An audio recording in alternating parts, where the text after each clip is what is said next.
van a poner a trabajar más, oigan. Bueno, ahí voy, ahí voy. No, este no es. Es que ya tengo acá la bola de cosas que vamos a ver hoy.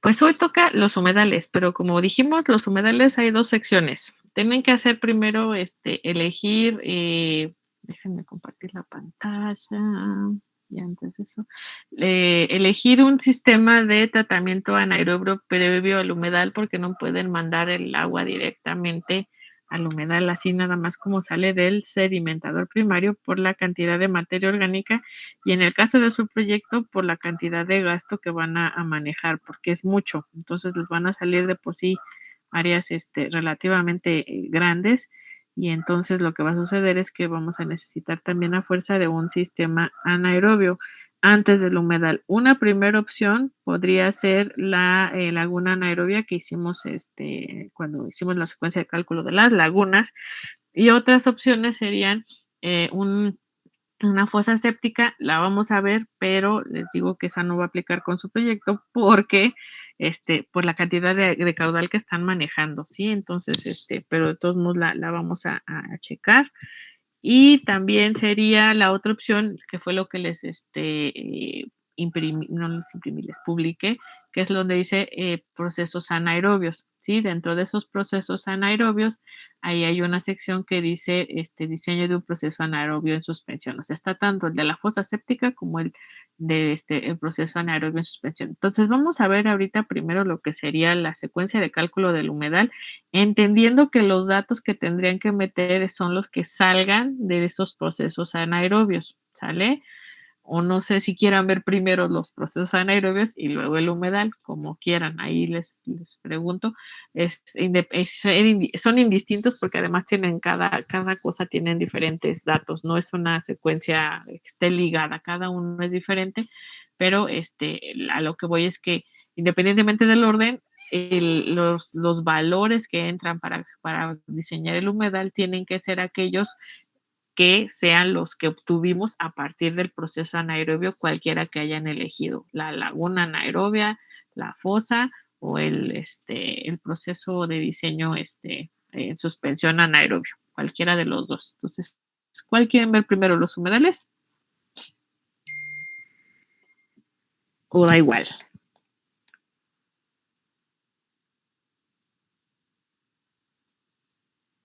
A ver, esperen, sigue dando lata el patrón, no es cierto.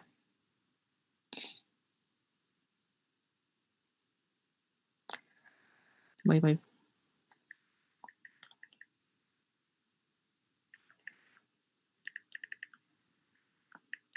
Eso es lo malo de esta cosa.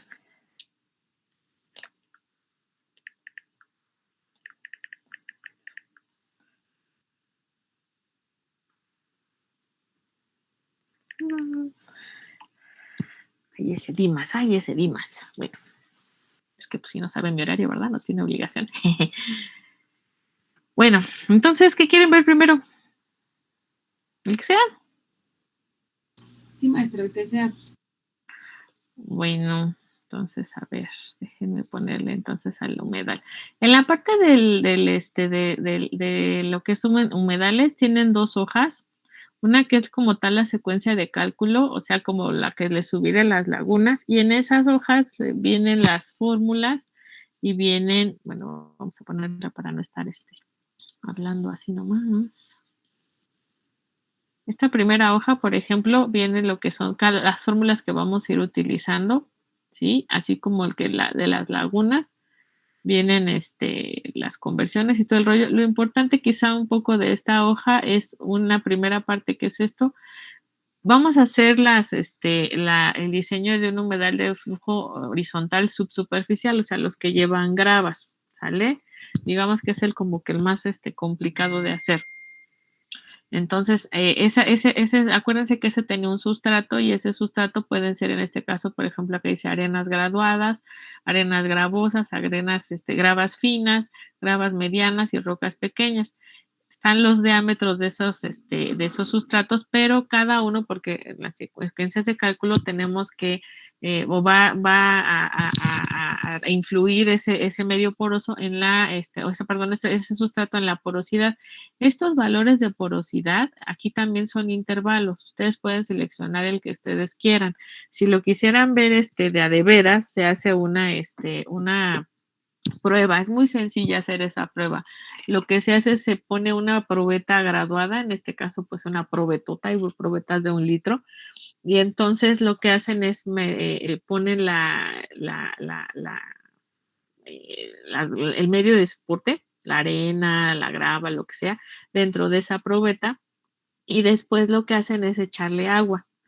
¿Sale? Entonces, como ese medio lo que va a ser absorber el agua, etcétera, después van a vaciar el agua, y como saben que esa tiene capacidad de 1 litro, van a ver a partir de cuánta agua absorbió y cuánta metieron, etcétera, van a calcular un porcentaje de porosidad. Así es como se hace, ¿sí?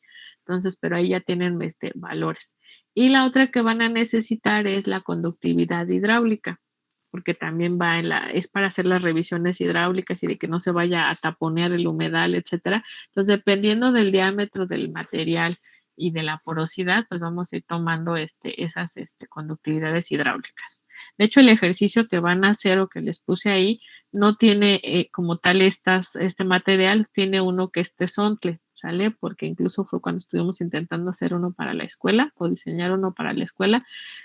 Por lo mismo de que está muy pesado la grava y las rocas, estábamos buscando un material que fuera más fino y más poroso, y de hecho probamos el tesontle y probamos la piedra pómex. La piedra pómex es, digamos que mejor en cuestión de que está menos pesada y que tiene muchos poros, pero también es más fácil que se tapone. Y de hecho, cuando hicimos pruebas en el laboratorio, nosotros probamos, porque aquí dice gravas y esa cosa, pero también podemos usar rocas de río, etcétera. Y nosotros probamos las rocas de río junto con el tesontle y la piedra pómex. Pero estos datos de conductividad hidráulica se sacan por experimentos o por consultar artículos científicos. De hecho, también aquí siguen la ley de Darcy para medios porosos, pero también se afecta a veces por el tipo de planta, ¿vale? Entonces, pero ahorita nada más tienen el dato ahí. Y la otra que tienen, acá, no sé, a ver, creo que todavía no. Es la donde está la del diseño. Nada más que creo que acá, ay, me falta una hoja, espérenme. En esa, aparte de eso de la conductividad, tienen otra tabla que es de las plantitas, porque en función de la vegetación va a alterar la profundidad.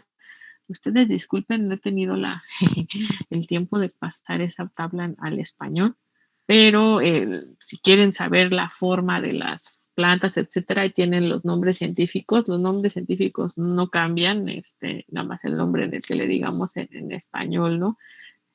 Y lo que tienen ahí es la máxima profundidad del agua. El humedal no es más profundo, no porque no lo puedan excavar más, sino porque la capacidad de limpieza o de acción depende de la simbiosis entre el microorganismo o las bacterias y las raíces de las plantas que pongan. Entonces, si hay más profundidad y las raíces no alcanzan a llegar a esa profundidad, entonces no va a haber un efecto de limpieza, ¿sí? Entonces tienen que considerar qué tan profundo pueden llegar esas raíces. Por eso ahí dice cuál es la máxima profundidad que puedan aplicar en función de las plantitas que tengan disponibles, ¿no? Entonces tienen ahí, por ejemplo, lo que es de 12 pulgadas prácticamente, pues están hablando de 30 centímetros de profundidad de raíz, es un pie.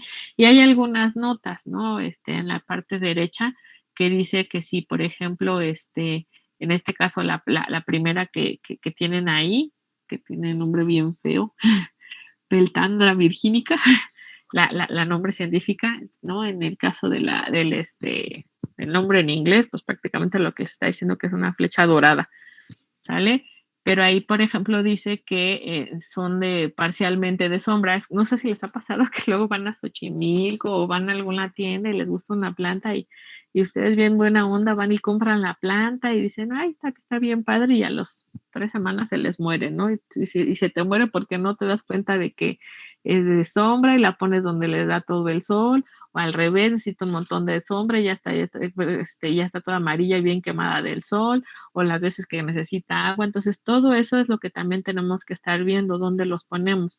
Por ejemplo, ahí en la FES, en nuestra búsqueda de alguna planta, aunque son recomendables, por ejemplo, los girasoles no la arman en la FES, se secan, se mueren, valen cacahuate. ¿Qué otra probamos? Hay una que se llamaba, ay, era como un arbolito, tenía unas florecitas moradas bien bonitas, tampoco la armaba. Entonces, lo que sí la armó allá en la FES fue, por ejemplo, los alcatraces. Tienen que buscar eso también, plantas que les gusta estar inundadas o siempre llenas de agua, ver eso, qué tanto sol les da o todo, y también considerar otras opciones, por ejemplo, lo que dice la primera, ¿no? Que tiene un alto valor para la vida salvaje. Ustedes cuando son extensiones ya muy grandes de humedales, van a generar un microecosistema que va a provocar que atraigan fauna de otro tipo, ¿no?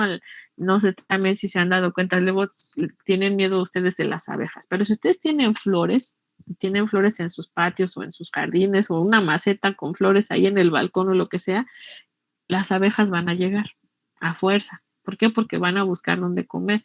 Van a llegar colibríes, van a llegar especies que a lo mejor nunca se habían parado en su casa hasta que no tuvieron ese tipo de flora, ¿no? O esas plantas. Entonces, eso también hay que considerar qué es lo que va a llegar, si van a llegar roedores, si van a llegar patitos, si van a llegar algo, porque sí, después van a tener un problema con eso en algún momento. Ahí en la escuela de por sí ya ven que hay bueno, lo que es todo está alrededor de la escuela, porque hubo una vez una fuga de cotorros en el aeropuerto hace muchos años. Entonces, por eso hay un montón de cotorros por aquí, en la FES y, por ejemplo, acá, yo por donde vivo, de hecho, sí le puse yo el parque cotorro, porque la glorietita de la calle de mi casa a su casa está llena de cotorros. De hecho, ya está, pues los cuidan, ¿no? Y les ponen para que comen y todo el rollo, pero pues si ustedes generan un ambiente natural van a empezar a traer cosas. No muy lejos de aquí, lo que es el bosque de Aragón, que también tiene humedales artificiales, pues eso hace que vengan gaviotas, que vengan otro tipo de aves. De hecho, ustedes si llegan a querer ir en las vacaciones allá al bosque, pueden pedirle, hay una bióloga, pueden pedir una visita para los humedales y todo, y también los van a ayudar a llevar a identificar peces, les van a decir que lleven, perdón, peces, aves, que lleven unos binoculares y les van a dar un librito para que los encuentren y los ubiquen y todo el rollo, porque están atrayendo ese tipo de flora y de fauna al crear un sistema, digamos, comillas, artificial, porque acuérdense que quiero una zona del lago. Entonces también eso, en el caso de las plantas se recomienda que averigüen cuál es la planta endémica, cuáles son las plantas que crecen en ese sitio, porque obviamente son las mejores a las que se van a adaptar. Aquí, por ejemplo, en el caso de la tabla esta, donde dice de la primera, está diciendo que tiene follaje, o el follaje, perdón, es las hojas, ¿sale? Y que tiene raíces que no hacen como que palitos grandotes, ¿sale? Y que también pueden atraer esas que dice muskrat son como ratoncillos, ¿sale? Y dice que crece lento. Y por ejemplo, en este caso, dice que la planta puede soportar pHs de 5 a 6.5. Esa, por ejemplo, no la podríamos poner aquí para el agua si quisiéramos tratar el agua de la FES, porque el agua de la FES de por sí ya siendo potable es un agua sumamente alcalina por el pozo de extracción, ¿sale? Como viene de lo que es el ramal de Peñón Texcoco, ya tiene pHs más alcalinos, entonces muy probablemente también por eso esa planta no pueda sobrevivir. Entonces, todo es lo que hay que estar viendo. Hay algunas plantas que crecen muy rápido, muy padres, pero que son les llaman especies invasivas. crecen demasiado, entonces a lo mejor hay que estar duro y dale con las podas y quitando todo eso.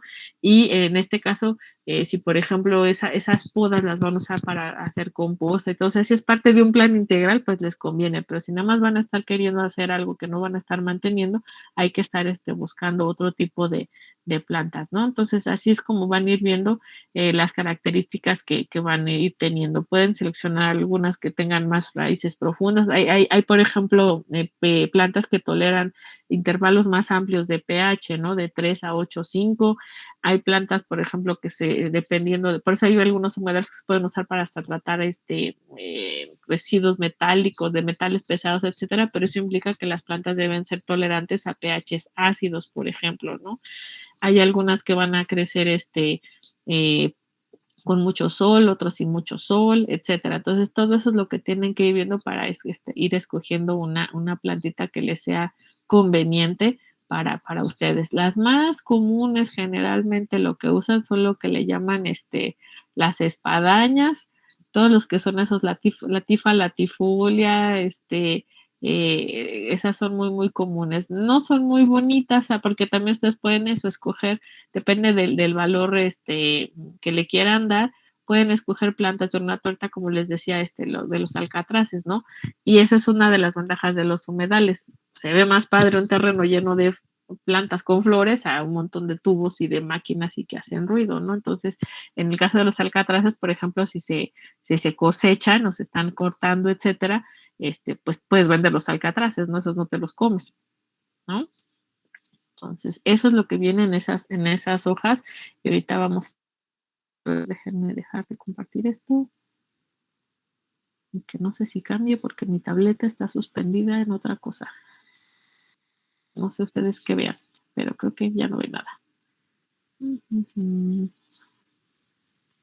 Entonces, porfa, saquen su ejemplo de el humedal.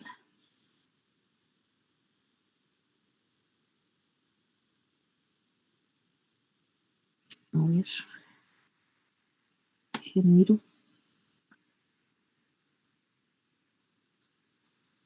Ya me mandó la goma en la tableta. No veo que ven. Ahorita veo. ¿Ya ven la presentación? Entonces eso vale, la experiencia vale. ¿Cuál es la experiencia que las del seguro? ¿Para negocio? No sirven. Sí, profesor, así se ve. No sirven. ¿Por qué? ¿Quién está viendo cosas de Disney? Todo se queda entre el ojalatero y la factura. Mi compañero Edgar, creo. A ver. Ok. Entonces, ahí, ahorita ustedes ya saben. Pudiera servir uno muy bueno. A ver, vamos a silenciar Si a no Edgar. tengas el interés de venderlo. Para que nos deje oír. ¿No? Entonces, ahí va, dice, considera los siguientes datos. Gasto medio, ¿sale? Entonces, igual, ustedes, en este caso, por ejemplo, el humedal está diseñado también con el gasto medio. Profundidad está hablando de 0.6 metros o de 60 centímetros. Dice DBO del afluente, o sea, ¿cuál es la DBO que va a entrar al humedal? En este caso, si ustedes tienen un proceso anaerobio, como salga el proceso anaerobio, esa va a ser la DBO del afluente. Los sólidos suspendidos totales del afluente dice que son 66 miligramos por litro. Luego tienen la DBO del efluente. Aquí en este caso eso es lo que ustedes tienen que definir, ¿vale? En este caso está con 20 miligramos sobre litro y las sólidos suspendidos totales también están con 20 miligramos sobre litro. Aquí, por ejemplo, está cumpliendo con la norma 3 para contacto directo. Ustedes en su proyecto igual chequen con cuál tiene que salir, porque esa DBO la están proponiendo ustedes y tienen que revisarla. Luego dice porosidad del medio, esa que ahorita les enseñé en la tabla, en este caso es 0.75. Necesitan la temperatura media del agua en invierno, ¿sale? Así como le hicimos, igual los humedales necesitan la temperatura más baja, cosa que no hicimos con los lodos activados. Tanto para las lagunas como para los humedales necesitan checarlas o hacerlas con base en la temperatura mínima. Por eso es ahí la de invierno, ¿sí? En este caso, bueno, fueron 15 grados. Luego hay una constante cinética, que es la velocidad a la que van a comer los microorganismos, que se parece a lo que han visto de la DBO, ahí dice 0.23. Y en este caso la conductividad hidráulica del sustrato es 1804. Esta conductividad está correspondiente a un medio de soporte con base en tesontle, lo que ahorita les expliqué de la tabla que vieron. Si ustedes quieren otro valor u otro material, entonces ahí tienen la tabla para jugar. Y en este caso se propone una pendiente del 1%. Estas son las propuestas. Hay que ir revisando cada una para ir, vamos a ir revisando cómo hacen las ecuaciones que tienen la secuencia de cálculos, si están correctas o si se tienen que modificar. ¿Sale? Entonces ahí dice 1, determinación de la profundidad, lo que ahorita habíamos platicado. La profundidad va a estar en función de qué tan profundas sean las raíces de las plantas emergentes. En este caso son plantas emergentes porque recuerden que van a estar enterradas en ese sustrato, en esa capa en este caso capa de tesontle, y van a salir al aire, ¿no? A la superficie. Cuando son plantas subemergentes, esas generalmente se usan en los humedales que son de flujo superficial. Si hay una capita, digamos, como de sustrato, pero es pequeñita, como unos 5 centímetros, para que se agarren las raíces, etcétera, pero la mayoría del humedal es solo agua, ¿no? Y la planta no sale hasta el aire, es como cuando tienen una pecera. Y tienen otras que son las plantas, digamos, flotantes, que son las que están como los lirios, etcétera. Esas no están hasta abajo en el agua, sino que están ahí nadando en el agua. ¿Sale? Entonces, en el caso de los humedales artificiales de flujo subsuperficial horizontal, van a utilizar plantas que sí van a salir hasta el aire, pues, por eso son plantas emergentes, ¿sí? Entonces, en este caso, pueden, dependiendo de esa tabla, pueden seleccionar, hay plantas desde 0.3 hasta 0.9 metros, ¿no? O de 30 a 90 centímetros. En este caso están diciendo que van a usar una planta que va a llegar hasta los 60 centímetros de profundidad, por eso es que están eligiendo 60, ¿sale? Ahí está la tabla que ahorita platicamos, nada más que ustedes la tienen ahí en el documento que hace cada cosa, y aquí está pues en pulgadas, ¿no? Lo mismo que habíamos dicho ahorita. Ahí tienen incluso una que se llama colita de, ¿cómo se llama? Lagartija. Esa que dice lizard's tail es colita de lagartija. Voy a adelantar. Y después acá lo que habíamos dicho ahorita, propiedades y características de los materiales de soporte usados en los humedales. Ahí tienen la misma tabla que tienen ustedes disponible, con el tamaño del medio, la porosidad que pueden elegir y la conductividad hidráulica. ¿Vale? Entonces ahí dice, al diseñar el ancho de la celda requerida, se sugiere utilizar el límite inferior de la conductividad hidráulica para evitar desbordamiento durante la operación por falta de sección. O sea que, en pocas palabras, les están diciendo que de preferencia tomen el valor más chiquito, porque ¿qué se entiende por conductividad hidráulica? ¿Qué tan fácil va a pasar el agua a través del medio? ¿Sí? Entonces, si yo digo que no es fácil que pase, entonces cuando llegue mucha, o sea, si ya lo considero desde el diseño, cuando llegue mucha agua voy a evitar que se desborde. Por eso está esa notita ahí.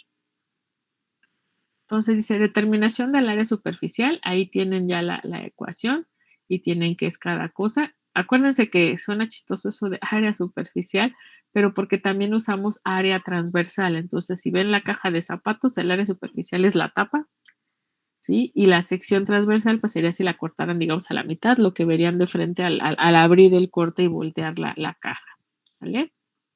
Entonces dice que tenemos CE, que es la concentración de DBO del efluente, CO, concentración de DBO del afluente, ¿sí? KT, constante de velocidad de reacción del sistema, 10 a la menos 1. T, temperatura del agua. K20, constante de velocidad de primer orden del sistema, 20 grados. H, profundidad del lecho.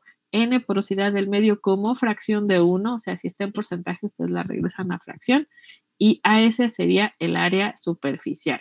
¿De acuerdo?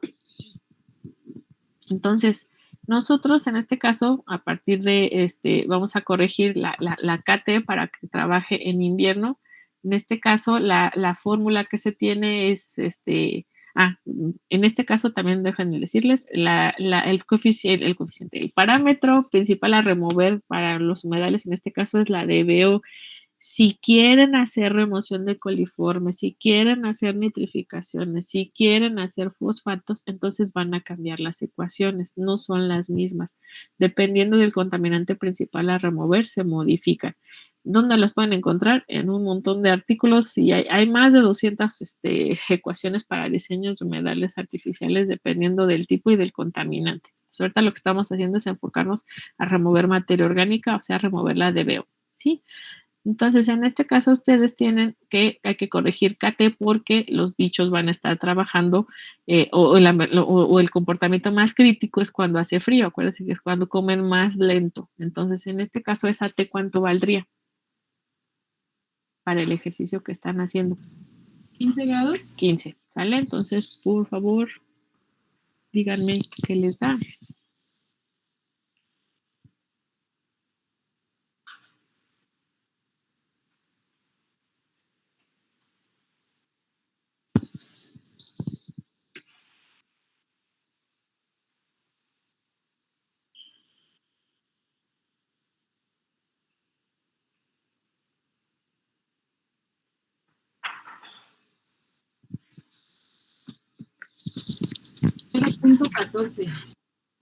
¿Sale? Entonces, esa igual, acuérdense ustedes, tomen sus decimales y todo el show como le quieran seguir. En este caso, pues ahí dice 0.143 o 0.14, como ahorita nos dijo Ana. Esa sería ya nuestra constante cinética corregida para el invierno, ¿sale? Entonces, a partir de esa constante cinética que ya tienen, ustedes pueden calcular el área superficial, porque tienen cuánto es la DBO que entra, cuánto es la DBO que sale, etcétera, etcétera, para calcular. ¿Sí? Entonces, por favor, sustituyanme los valores en la ecuación y díganme cuánto vale el área superficial.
¿Naranjas? ¿O quién sabe si están bien?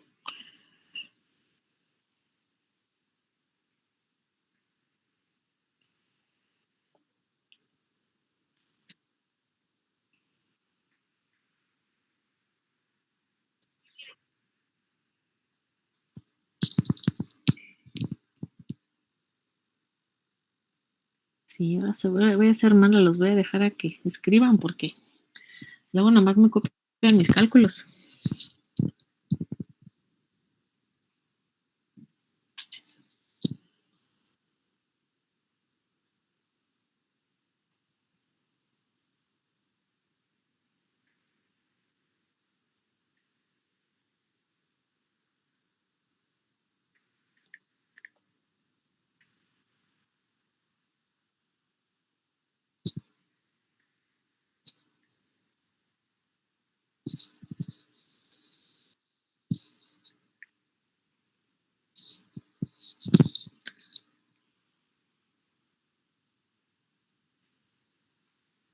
Escríbanme, díganme cuánto les da.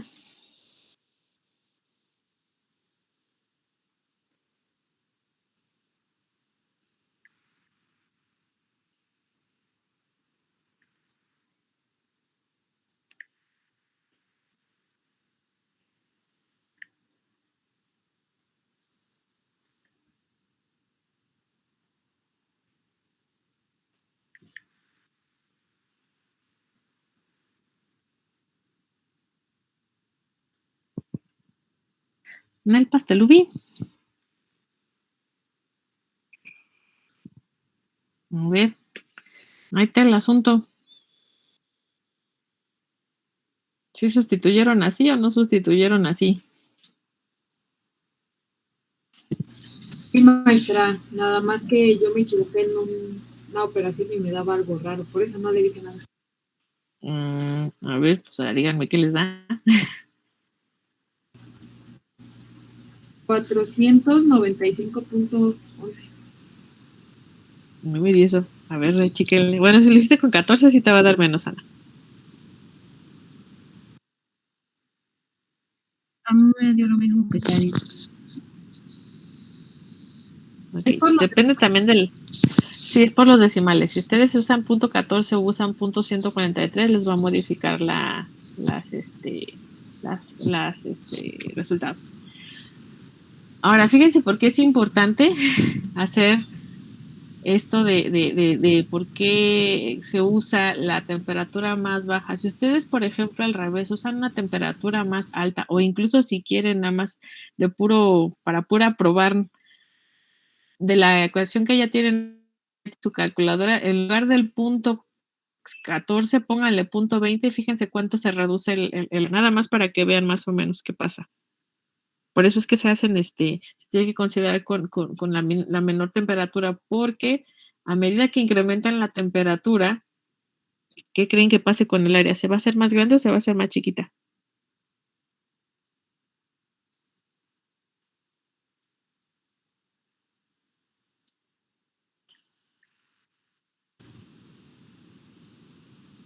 ¿Qué creen que pase? Si hace más calor. ¿Aumenta el área? Al revés, se les va a hacer más pequeña. ¿Sale? Si hace más calor, se va a hacer mucho, mucho más chiquita el área y van a necesitar menos espacio, pero ¿qué va a pasar? Cuando les toque que haga mucho frío, no van a alcanzar la cantidad de las eficiencias de remoción, ¿sale? Entonces, por eso es que se hace con la temperatura más fría, para que aseguremos en todo momento que se cumpla con las características del efluente, que siempre esté en la calidad del agua que necesitamos, ¿sale? Obviamente, ¿qué va a pasar en verano? Pues va a salir más limpia y eso pues nos conviene. Entonces, ahí tienen el área superficial. Luego dice, 4, determinación de la pendiente del lecho y velocidad del flujo. Dice, la velocidad del flujo definida por el producto de 86.400 que multiplica a KD por S.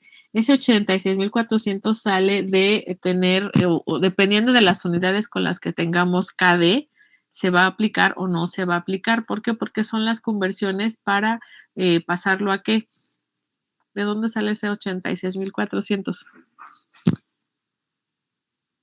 De los segundos. ¿En un día? Es un día, son segundos en un día. Entonces, dependiendo de las unidades, es lo que vamos a hacer, ¿sí?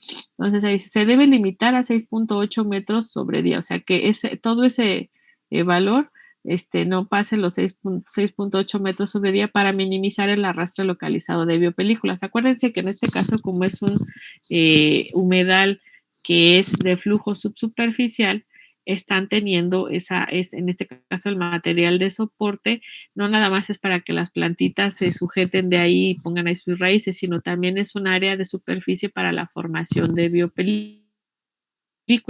Entonces, nosotros lo que tenemos que ver es que la velocidad que lleve ese flujo de agua a través de ese medio poroso, de ese medio de soporte, no sea tal que vaya a provocar que se desprenda la biopelícula, como tipo parecido a los biodiscos, que la velocidad de giro es importante porque si la hacemos así como que muy rápido, aparte de marear a los pobres bichos, los vamos a provocar un desprendimiento, de biopelícula. En este caso, ¿quién es lo que domina esa velocidad de ese flujo? Pues la pendiente que se tiene, ¿sí? Si está más inclinado, va a ir más rápido a que si está menos inclinado. Entonces, por eso ahí dice que esa pendiente puede calcularse como 6 entre 86.400 por KD o 6 entre 1.440 por KD. Aquí depende de las unidades de quién, de KD, ¿sí? En la primera tendríamos que tener en segundos y en este caso en la otra está en minutos. Si ya está en días, no necesitan utilizar los factores de conversión. Por eso dice, si las unidades de KD ya están en metros sobre día, se debe limitar a que KD por S, o sea, nada más la multiplicación de KD por S sea menor a 6.8 metros sobre día, ¿sale? Si da un valor mayor, entonces debe disminuirse la pendiente. Eso es lo que está indicando. Dependiendo de los datos que tengan de KD, entonces se usan o no los factores de conversión. Entonces ahí dice, como en este caso nuestros datos de la tablita ya están directamente en metros sobre día, no están en segundos, no está en minutos, se puede aplicar directamente esa operación. Entonces ahorita ahí me dicen cuánto les da, por favor.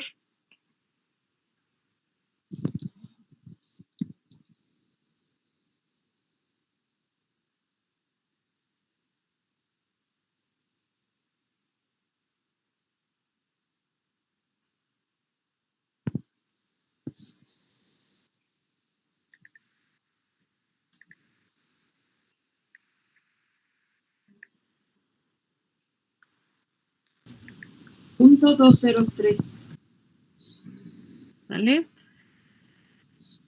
Entonces, si se fijan, eso, si lo pasamos a porcentaje, todavía es mucho, mucho más chiquito que quién. Porque cuando empezamos el ejercicio propusimos una pendiente del 1%. Entonces, ahorita ya para que podamos mantener por la porosidad del medio, nos está diciendo que ahora tenemos que tener una pendiente todavía más chiquita del 1%, en este caso 0.0033, ¿vale? Entonces, al hacer otra vez o regresar esa multiplicación, pues nos da ese valor de 5.95 que están viendo que es menor que ¿quién?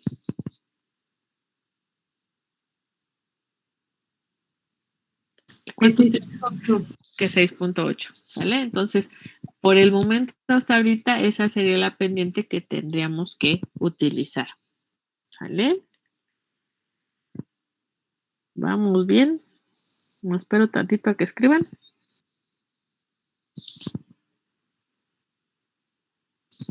O ya le cambio.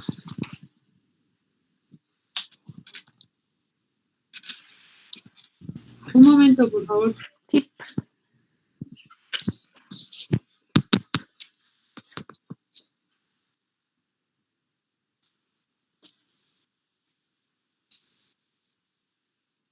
Listo, maestra, gracias.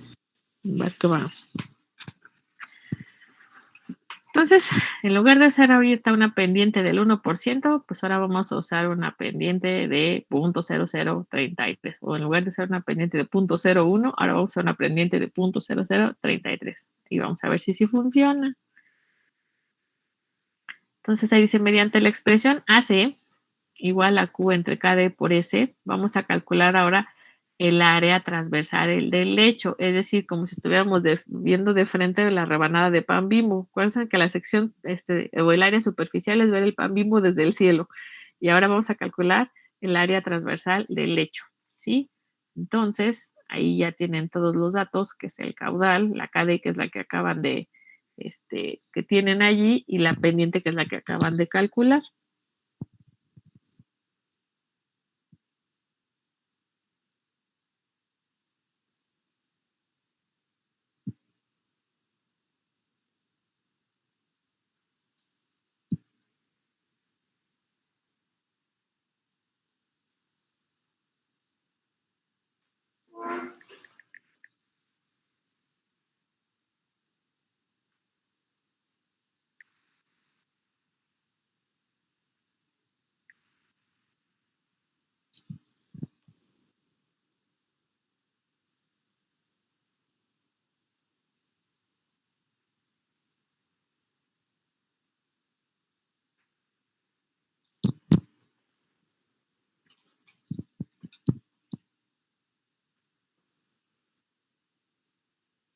¿Cuánto les da el área de la sección transversal banda copiadora?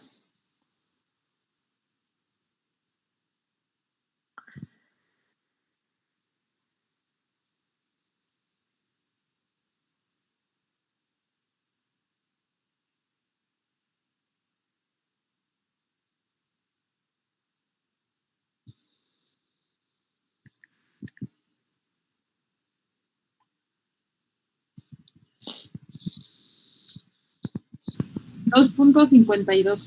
A ver, vamos a ver. Sí, ¿sale? Entonces la rebanada del pan Bimbo tiene 2.52 metros cuadrados. ¿Van bien los demás? Aparte de la representante del grupo, alias Ana Karen. Que nadie habla, maestra. Les da pena. Y Por eso no consiguen novia. No, no es cierto. Porque no hablan más que cuando tienen unos alcoholes encima. ¿Verdad, muchachos? Pues que es lunes, no se puede tomar clase borrachín. Bueno.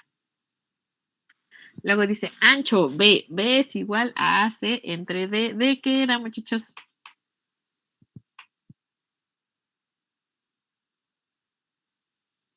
¿Qué era D? La profundidad. Ajá. Entonces tienen así.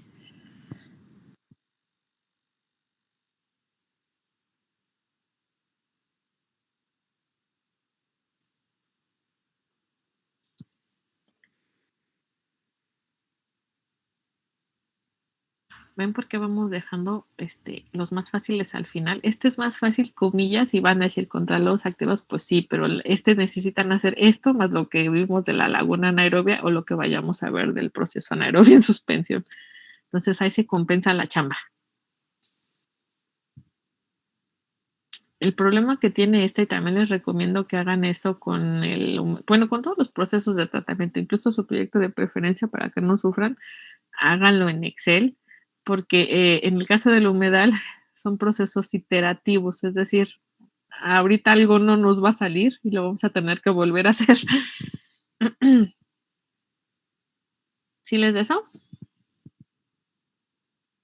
Aquí ustedes pueden, por ejemplo, como ven en la pantalla, decidir si lo dejan como de 4 metros con 20 centímetros o para facilidad del asunto lo redondean a 4 metros. ¿Sale? Ahorita vamos a ver entonces, qué vamos a tener que estar modificando y jugándole con al tanteo. ¿Sale? Entonces, por el momento, ahorita en mi caso, yo ahí decidí dejarlo en 4 metros. Y después, a partir de eso, ya puedo calcular el largo. ¿Por qué? Porque ya conozco el ancho y también conozco el área superficial. ¿Sale? Que sería así. ¿Cuánto les da?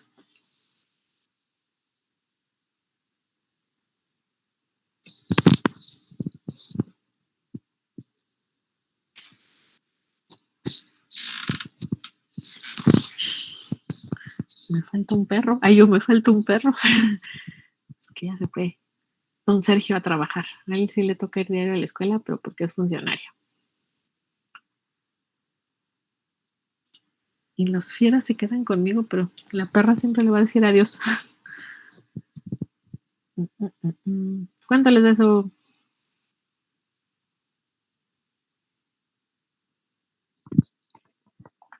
SAS, ¿sí?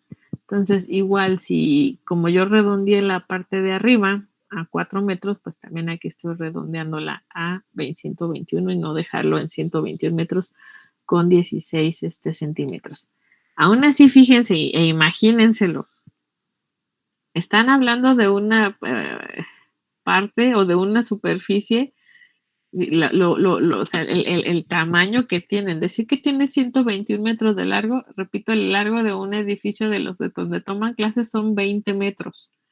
Entonces, lo mismo, cuando salen áreas así de manchegas, lo que se hace es hacer sistemas en paralelo, es decir, lo dividen en 2, 3, 4, lo que sea suficiente mientras tengan el espacio para poder hacer las diferentes unidades y que se mejore lo que es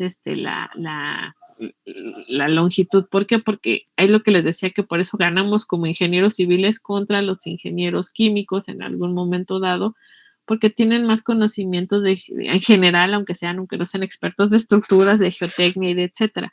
Si ustedes ponen algo así de grandote en un tipo de suelo, como por ejemplo el de la FES, muy seguramente en menos de un año se va a perder, digamos, la forma y todo, porque es muy largo, va a haber muchos hundimientos diferenciales y se va a mover, ¿sale? Entonces ahí también donde ustedes entran su criterio ingeniería para decir, esas celdas las vamos a dividir en más secciones, ¿sale? O sea, para hacerlas lo más chiquitas posibles. Pero ahorita vemos, de todos modos, esto lo vamos a modificar de cualquier forma, ahorita van a ver por qué. Pero no sé si me expliqué, desde ahí ya van viendo las dimensiones que les están saliendo. Anchos de 4 metros, o sea, casi de lo que tiene de frente alguna casa, pero contra 121 metros de longitud. ¿Vale? Entonces, después dice que vamos a revisar la pendiente del lecho mediante el número geométrico G1, ¿sí? Y dice que ese G1 tiene que cumplir lo siguiente, tiene que ser más chiquito que 0.1. Y entonces lo que tenemos que ver para ver si de veras se cumple es dividir a la pendiente entre H y entre la longitud. ¿Sale? Donde H0 dice que es la profundidad del agua, ¿sí? Aquí, ojo un poco con lo del humedal. Si ustedes ven, el humedal tiene 60 centímetros de profundidad. ¿Estamos de acuerdo?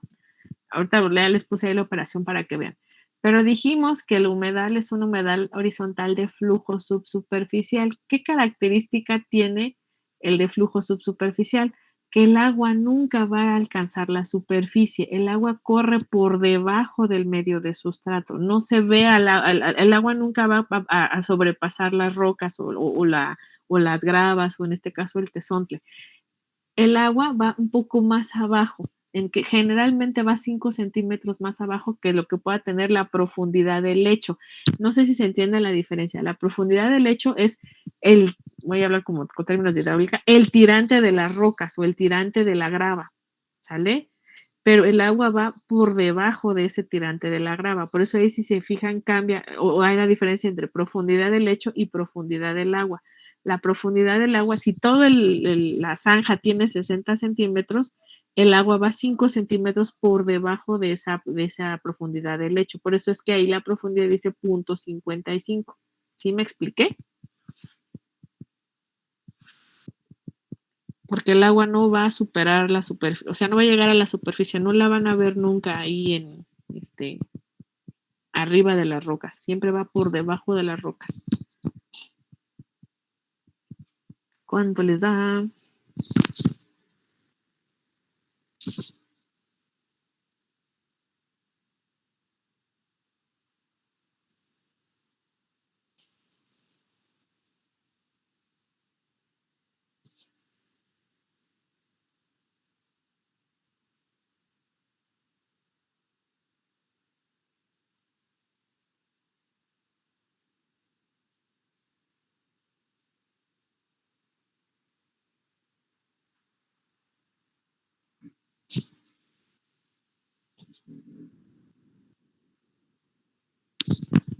¿Quién sabe? Ok, bien. Sí. Bien, por ejemplo, ahí flojonamente yo ya le puse 0.73. 0.73 es más chiquito que 0.1.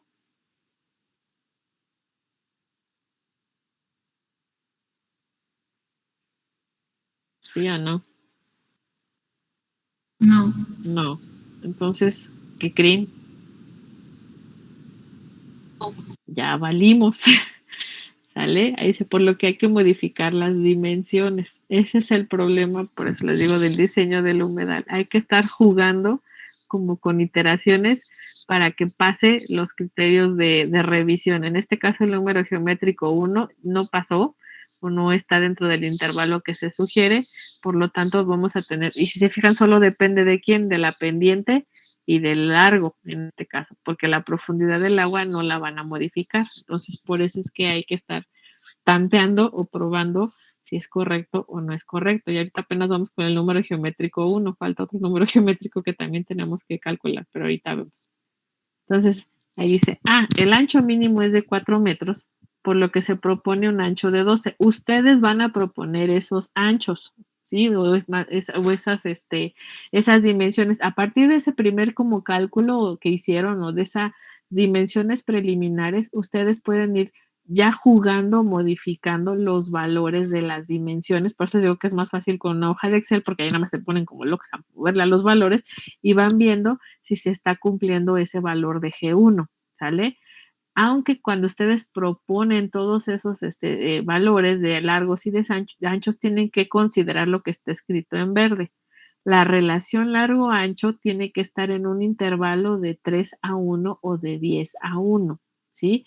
Es decir, que el largo sea 3 veces el ancho, eso es lo mínimo que tienen que tener, es decir, si tienen un ancho de 1 metro, el largo por lo menos tiene que ser de 3 metros.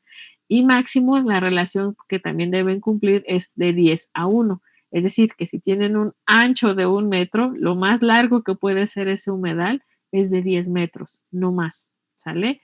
Si son, y así le van a ir cambiando, entonces tienen que ir revisando eso. En este caso, así por tanteo, digamos, está diciendo que como lo mínimo que tienen que pedirse ese 4 que calculamos al inicio, pues entonces ahora, o lo que lo que se está proponiendo ahí es, en lugar de tener un ancho de 4 metros, se propone un ancho de 12 metros para que, a ver si al cambiar esas dimensiones, ya hacemos o logramos que se cumpla el valor de G1, que tiene que ser menor de 0.1, ¿sale? Entonces, al hacer eso, el área sigue siendo la misma, ¿sí? El área que necesitamos cubrir para remover la DBO a 20 miligramos sobre el litro es la misma. Son los 484.72 o lo que hayan puesto ustedes en su ejercicio con las debidas decimales. Entonces, ahora entre 12, ¿no? Porque se está proponiendo incrementar el ancho de 4 a 12 metros. En este caso, a mí me dio esto. No sé si está bien. Ahí chéquenle. Se está cambiando a ser ahora un rectángulo de 12 metros de ancho por 40 metros de longitud, ¿sale? En cambio, la otra teníamos 4 metros de ancho por 121 de longitud. Sigue siendo un grandote porque, pues, imagínense, 40 metros son 2 edificios en los que toman clase, así que aún así aquí estaría bueno partirlo todavía a la mitad. Pero bueno, ahorita estamos viendo la forma, digamos, general, ¿sale? ¿Sí vamos bien?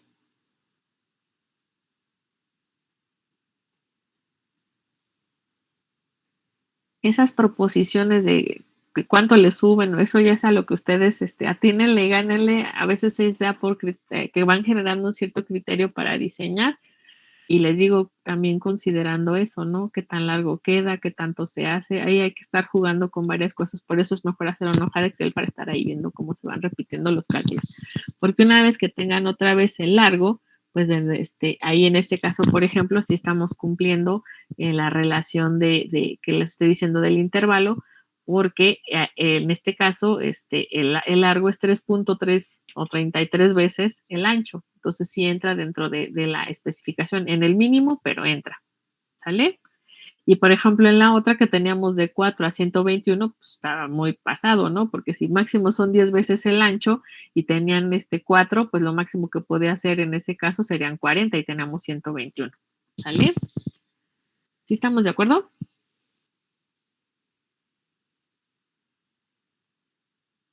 Individuos del más allá, ahora estamos todos en el más allá, y ni así, más allá de mi red, de mi pantalla. ¿Sí?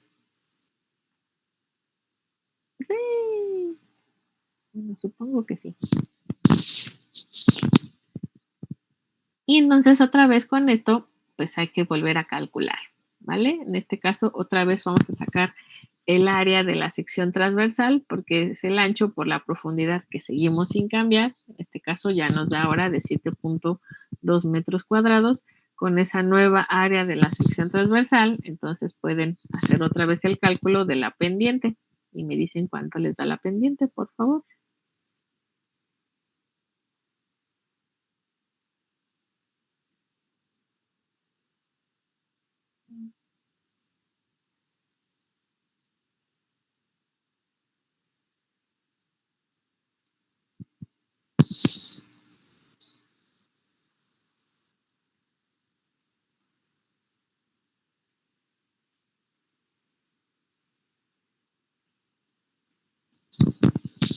Ok. Entonces, en este caso, pues estamos cumpliendo con lo que decía el número, bueno, tenemos ahorita más chiquita, perdón, todavía no vamos al número geométrico, apenas vamos en la pendiente. Ya bajamos, teníamos el 1% de pendiente, después bajamos a 0.0033 y ahora ya bajamos a 0.0012, o sea, casi está plana la pobre cosa. Entonces, ahora con ese nuevo valor de la pendiente que me hicieron favor de escribir en el chat, pues hay que corregir o bueno, recalcular qué onda con el valor de G1, ¿sale? Que solo dependía de quién, de la pendiente y de la longitud del humedal. En este caso ya se cambió, ya tenemos nuestra pendiente que ahora es 0.0012. La profundidad del agua sigue siendo la misma, pero ahora nuestra longitud ya no son 121 metros, ahora ya son 40 metros, ¿vale? Entonces, como me ponen en el chat, es 0.087 y eso sí es más pequeñito que 0.1, ¿sale? Entonces ahí no tenemos ya que seguir modificando las dimensiones por el momento porque ya cumplimos con el primer número geométrico, ¿sale? Ese número geométrico, al de ser menor de 0.1, lo que nos está diciendo es que no va a haber disminuciones en el caudal del afluente que hagan bajar el gradiente hidráulico de forma excesiva que afecte a las plantas. O sea, que así está bien, ¿sí? Eso es lo que nos está pidiendo primero que chequemos. Entonces ya le cambiamos. Ahorita, por el momento, nuestro humedal tiene 12 de ancho y 40 de largo. ¿Vamos bien? Sí que sí. Bueno, ¿ya le puedo cambiar o me espero?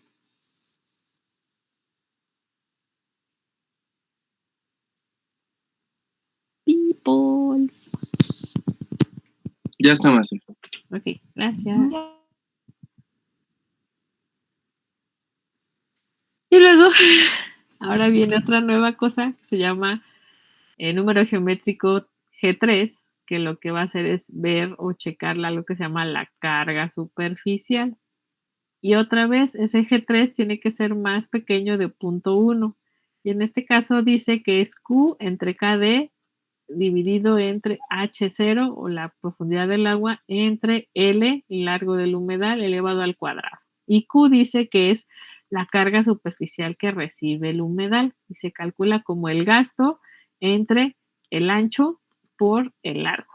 ¿Vale? Entonces hay que ir haciendo cada una de esas cosas. En este caso primero tendríamos que calcular lo que es Q, ¿no? Entonces estamos modificando con nuestro ancho de 12 metros y nuestro largo de 40. El gasto en este caso son 15 metros cúbicos por día. Fíjense la cantidad de gasto que estamos poniendo, 15 metros cúbicos por día. Es bien poquito comparado a lo que están haciendo, por ejemplo, lo que usamos con los nodos activados. Por eso les digo que de todas formas les van a dar unas cosotototas, porque como los datos que tienen en el proyecto es para, no importa que les toque,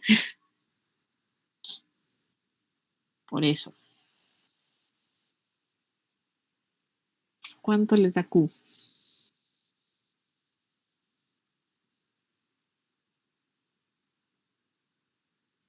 Ok. Entonces nos da 0.0313 metros cúbicos que estamos tirando de agua o distribuyendo el agua por cada metro cuadrado al día del humedal. ¿Sí? Entonces, ahora sí, teniendo Q, todos los demás valores ya los tienen, ¿no? Tienen KD, que no ha cambiado, tienen la profundidad del agua y tienen la longitud del humedal. Entonces, ahora díganme cuánto les dio G3.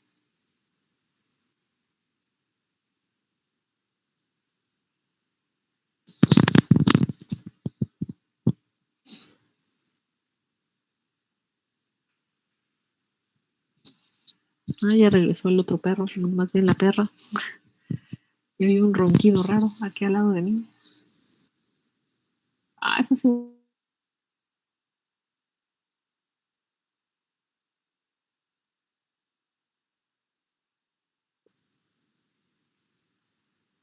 Son desestresantes mis fieles fieras. Ok.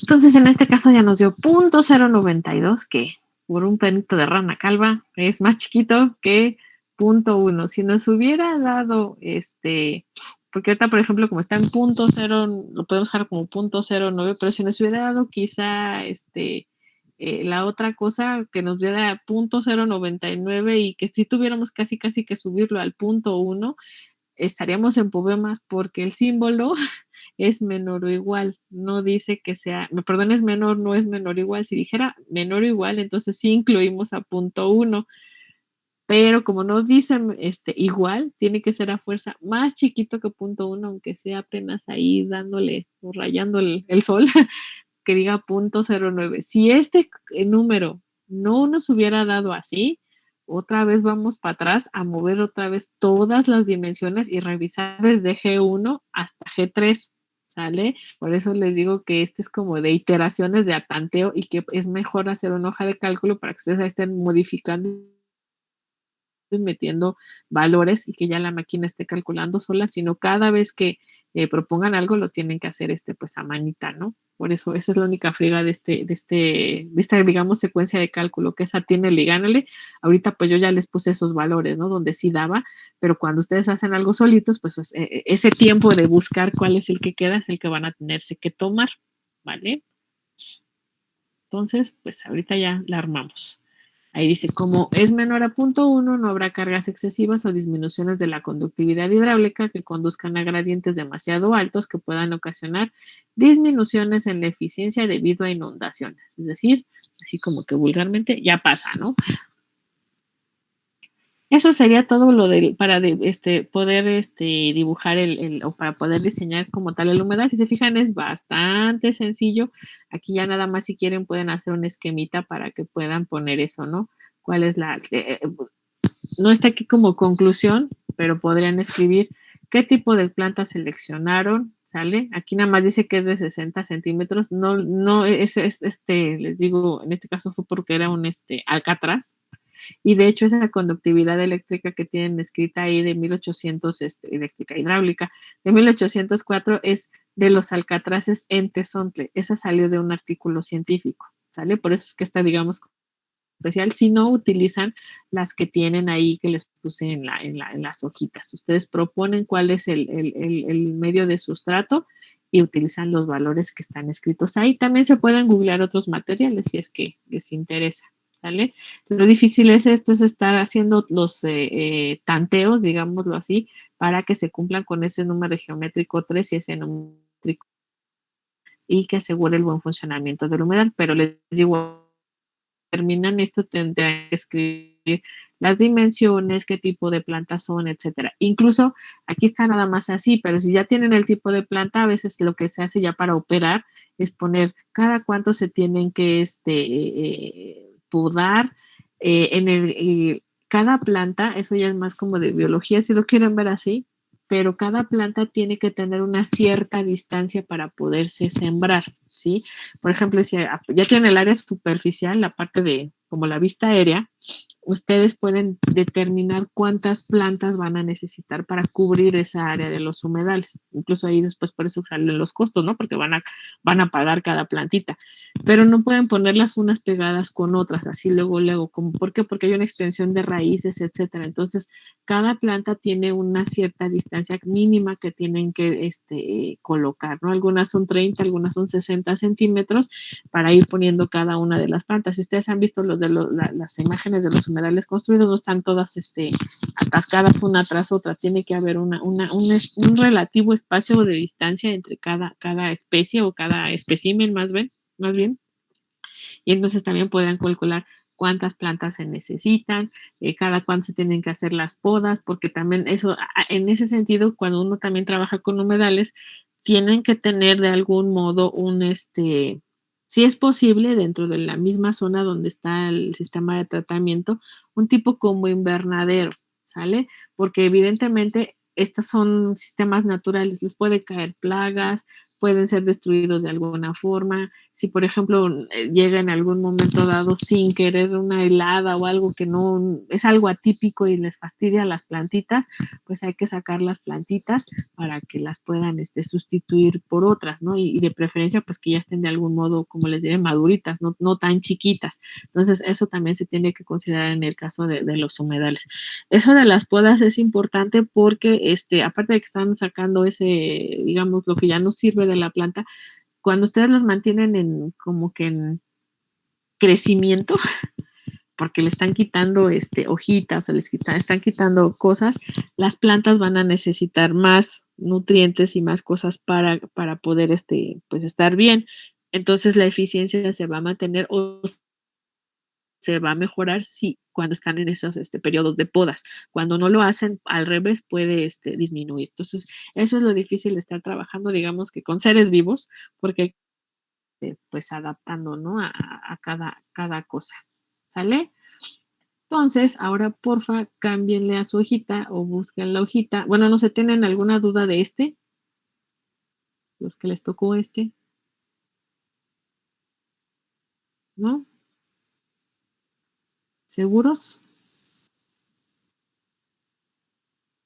Entonces hay que estar revisando que pase por G3 y G1. A ver. Vamos a poner. No, toda la pantalla no, la mía me equivoqué, perdón. Ventana. Vamos a hacer la fosa séptica, ¿sale? Esta no la van a poder usar en su proyecto. Ahorita van a ver por qué.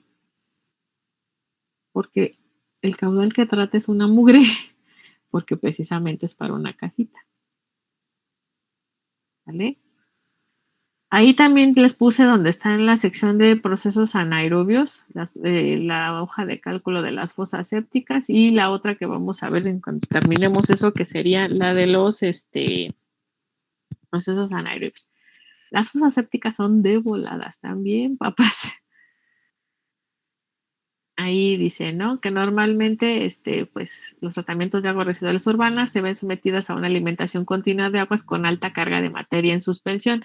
Esa es la realidad. Si ustedes, por ejemplo, quieren tratar, imagínense, ¿no? Saliendo de su caño, luego quieren poner un humedal o algo, van a taponear, ¿sale?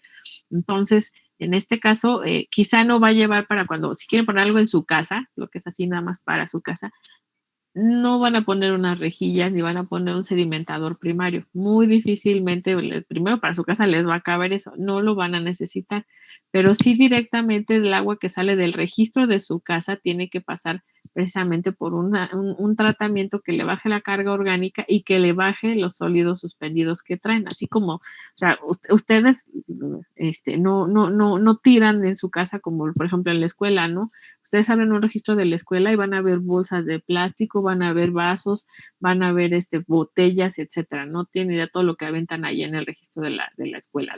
Pero si ustedes abren el caño de su casa, pues difícilmente va a haber una botella de plástico. Ustedes no creo que estén esperando o están tirando adrede la basura en el registro de su casa, ¿verdad? Entonces, en ese caso, como no hacen eso, pues no es necesario que pongan rejillas, no es necesario que tal que pongan un desarenador o que pongan todo lo que estamos viendo. Ahí sí directamente el agua de su casa irá primero a lo que sería una fosa séptica, que es lo que va a disminuir la carga orgánica y el material en suspensión, porque pues sí es cierto que si tiramos pues otro tipo de sólidos, ¿no? Y entonces, para poder reducir esa concentración y que no se tapone, pues es lo que se llama la palabra dominguera del día de hoy, colmatación, ¿sí? Que no se tapen los poros en los procesos posteriores, pues entonces hay que poner este proceso de la fosa séptica o este proceso anaerobio. Entonces, dice, ¿cómo funciona una fosa séptica? Pues lo que va a hacer es que va a permitir esa sedimentación de la materia suspendida y la va a acumular en el fondo en forma de lodos y que se van a ir poco a poco descomponiendo. Acá, por ejemplo, pues tienen aquí en la parte de abajo, voy a sacar mi señalador. Y ta. Aquí abajo es donde se van a ir depositando los lodos y se van a ir digiriendo. Se van a ir eso de digerir, ya dijimos, se van a ir descomponiendo, se van a ir disminuyendo. De hecho, cuando sí están bien digeridos, pues no van a generar como tal malos olores, aunque el proceso en general sí sí produce malos olores porque están hablando de una descomposición anaerobia. Van a producir sulfuros, van a producir metano. El metano no huele, pero el sulfuro sí. ¿Vale? ¿Y eso qué implica? Que también evidentemente cada X tiempo, pues hay que, cuando se hace mantenimiento, pues hay que estar retirando esos lodos. Entonces ahí dice la digestión reduce el volumen de lodos gracias a la producción de gases como el dióxido de carbono, el metano y el ácido sulfídrico. Sulfídrico se dice así cuando ya está disuelta en agua y cuando es el gas solito, es así, ese sulfuro de hidrógeno, ¿sí? Por ejemplo, lo podrían, al final de cuentas es biogás, lo podrían capturar, pero hay que ver qué porcentaje tiene de cada cosa, si hay que purificarlo o algo para poderlo mandar a una quema, digámoslo así, si es que lo quieren mandar a su cocina o así como si quisieran hacer una causa totalmente autosustentable, qué cantidad se está produciendo, ¿sale? Para ver si sí funciona y si es rentable, porque si no sirve ni para prender la estufa, pues ya ni modo, no lo van a poder usar en eso y a lo mejor solamente lo que vamos a tener que es tener como chimeneas para que se puedan escapar el gas, ¿sale? No tanto como que lo quemen, pero escaparlo, cosa que no estaría bueno porque pues también se generan gases de efecto invernadero. Ahí dice la composición, ahí pueden tener una cámara o dos cámaras. Generalmente pueden estar constituidas ahí, como ven, son dos cámaras, un compartimento donde se sedimenta todo y otro compartimento donde están guardando, digamos, ya el agua limpia, ¿no? Entonces, en la primera cámara, ahí dice la mayoría de los sólidos se sedimentan acá, y en la segunda cámara, dice, se sedimentan y almacenan los lodos que rebosan en la primera cámara.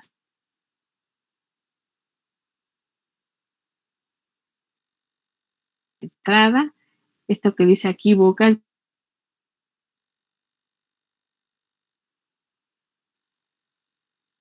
cuando hacen las instalaciones también de las bajadas o tienen los baños en la parte de arriba, etcétera, y se hacen bajadas para los registros. En algunos casos ponen esas entradas de aire, que eso también evita que huela feo, porque a veces, no sé si les ha pasado en el baño de sus casas o algo, que de repente empieza a salir el olor de la coladera, ¿vale?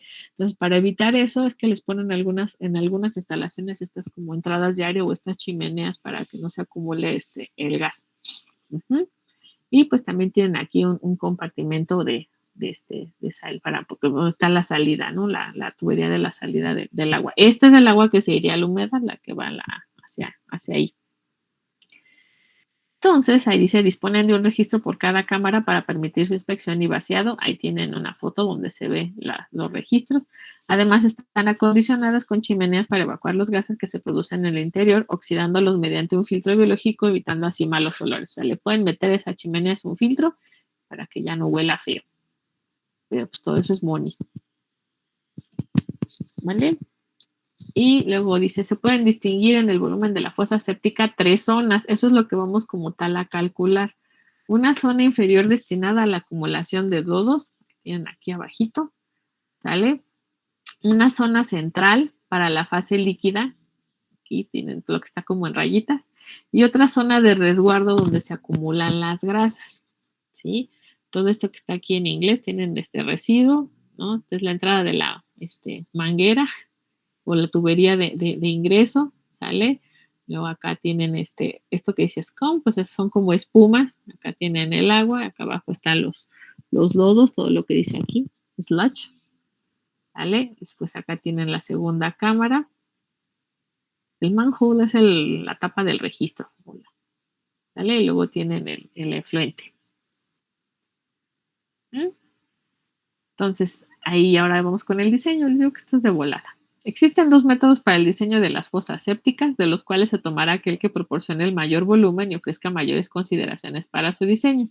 El primer método lo propuso Cottrell y Norris de la Agencia de Protección Ambiental Americana, y el segundo método lo encontramos en un texto que escribió un fulanito que se apellida Sánchez. Entonces, el primer método, ahí está muy fácil. Ay, perdón por el dedo, la dislexia, era usar. Se puede usar para flujos de 5.680 a 56.800 litros sobre día, ¿sale? Por eso ahí es que les digo que no van a poderlo usar para su proyecto, porque su proyecto, ¿cuál es el gasto mínimo que tienen?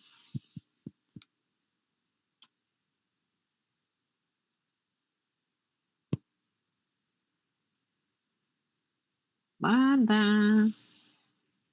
¿O cuál es el gasto medio que tienen en su proyecto?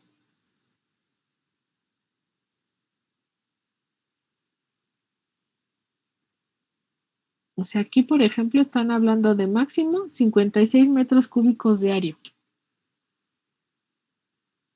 Y si ustedes tienen gastos de 100 litros por segundo, pues ya fueron, ¿no? O de 50 litros por segundo, pues ya fueron. ¿Sí? Entonces no se va, no, por eso es que no la pueden utilizar, ¿no? Entonces, solamente están entre este intervalo de capacidad mínima efectiva, ¿vale?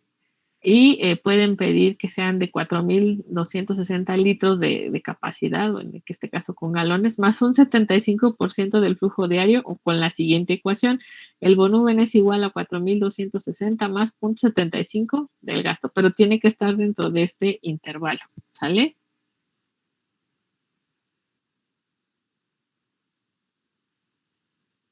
Y en el segundo método, aquí nada más en el primero, lo que vamos a hacer cuando diseñamos la fosa séptica, igual que con los demás, es vamos a determinar las dimensiones, ¿vale? Por eso ahí dice que dependiendo del que nos dé la dimensión, pues más grandota. ¿Mm? En el segundo método, pues vamos a basar primero en una tabla que tienen ahí de, como de consideraciones generales o de características generales.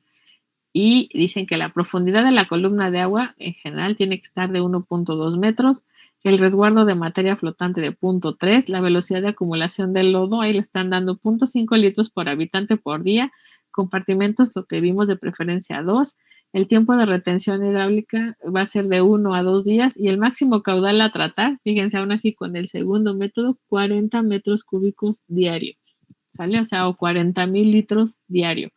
Si ustedes tienen esa cantidad por segundo, también ya valimos, ¿no? Podemos usar una fosa séptica.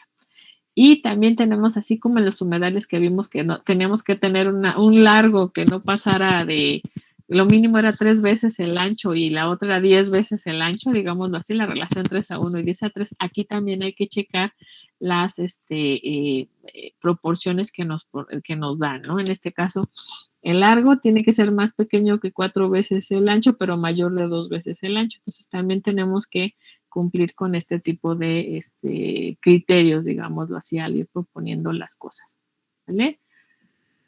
Y aquí sí tenemos más ecuaciones. Aquí dice el volumen total de una fosa séptica está constituida por el volumen del agua que ocupará, y el volumen que van a ocupar los lodos y el volumen de resguardo, o sea, las 3 zonas que vimos en el esquema, ¿vale? Y entonces hay que elegir un tiempo de retención hidráulico que mínimo tiene que ser 24 horas. Y con ese tiempo de retención hidráulico vamos a calcular ahora cuál va a ser el volumen del agua con ayuda del gasto medio. ¿Sale? ¿Más o menos o no más o menos?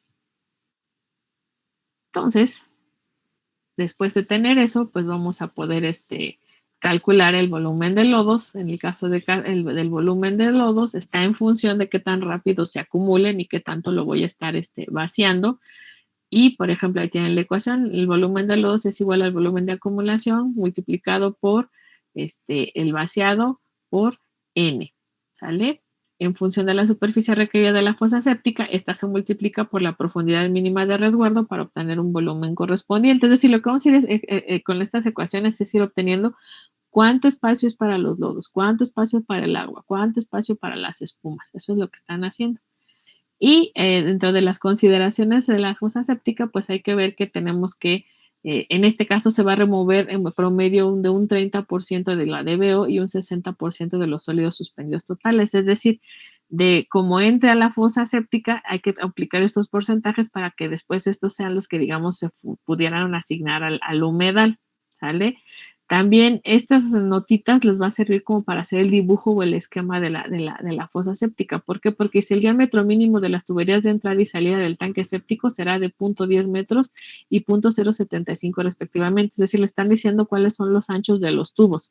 El nivel de la tubería de salida del tanque deberá estar situado a 0.05 metros por debajo de la tubería de entrada. O sea, qué tan desfasadas las alturas tienen que estar una tubería de la otra. Los dispositivos de entrada y salida del agua residual al tanque séptico estarán constituidos por test o pantallas, ¿sí? Entonces, ¿cómo van a estar conectadas unas con otras? Eso es lo que nos están indicando. Después dice, cuando se usen pantallas, estas deberán estar distanciadas de las paredes del tanque a no menos de 0.20 metros ni más de 30 o de 0.30 metros. El fondo del tanque séptico tendrá una pendiente de 2% orientada hacia el punto de ingreso de los líquidos. Todo esto le sirve para dibujar ya el esquema, ¿eh? Si el terreno lo permite, se colocará una tubería de 0.15 metros de diámetro para el drenaje de lodos, cuyo extremo se ubicará a 10 centímetros por encima de la sección más profunda del tanque séptico. La tubería estará provista de válvula tipo de compuerta y la carga de agua sobre el mismo no deberá ser menos de 1.80 metros. Son las como consideraciones empíricas que les dan.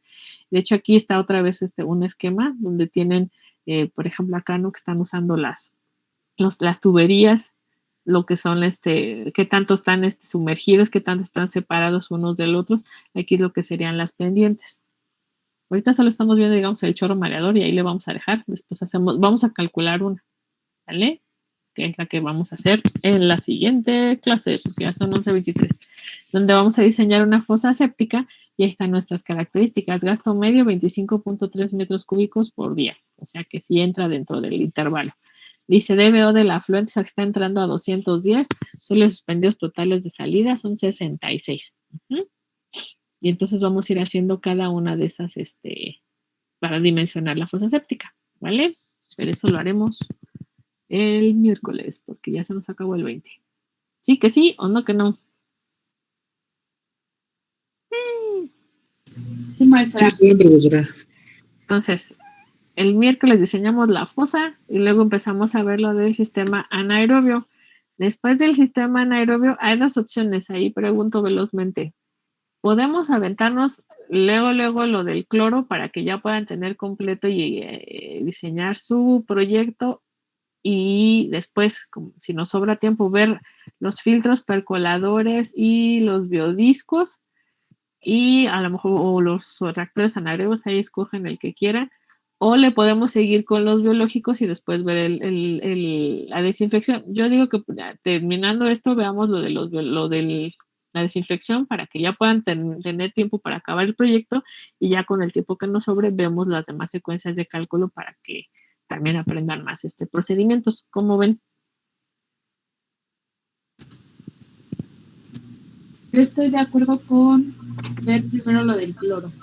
Ok. Sas. Entonces, para que también lo voy a ir subiendo por si acabamos velozmente el miércoles, tengamos dispuesto lo del cloro. El cloro es muy fácil, también nada más son como 2 o 3 hojas, no es mucho, pero hay que irlo haciendo. ¿Vale? Bueno, pues entonces nos conectamos el miércoles, ¿va? Sí, maestra, gracias. ¿De qué? Bye. Gracias, hasta luego. Bye. Gracias, hasta luego, profesor. Hasta luego. Gracias, buen día. Bye, bye.